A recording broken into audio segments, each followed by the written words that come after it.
শতবর্ষ আগে জমিদার বনোয়ারিলাল রায়ের হাতে গোড়াপত্তনকৃত এই সেই ঐতিহাসিক রাজবাড়ি, যার চতুর্পাশে বিস্তীর্ণ দিঘি।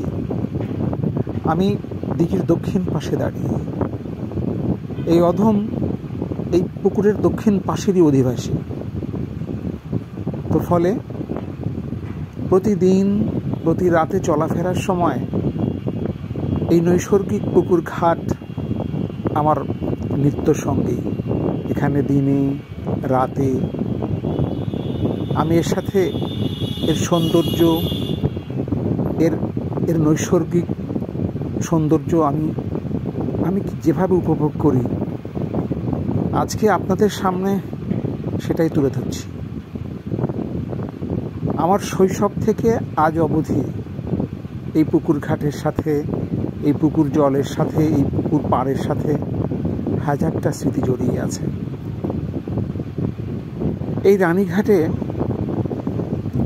জমিদারের রানীগণেরা গোসল করতেন। তো আজকে যে রাস্তাঘাট, ইমারত, বুঝতেই পারছেন আজ থেকে 100 বছর পূর্বে এসবের কিছু ছিল না। তখন কেবলই রানীঘাট, কেবলই চারপাশে আচ্ছাদিত পুকুর, আচ্ছাদিত এই রাজবাড়ি। আজকে এই ফরিদপুর পৌরসভায় রূপান্তরিত হয়েছে। পৌরসভার নিয়ন্ত্রণে, পৌরসভার তত্ত্বাবধানে এখানে এই পুকুরের পাড় বাঁধাই করা হয়েছে। কাজ এখনও চলমান।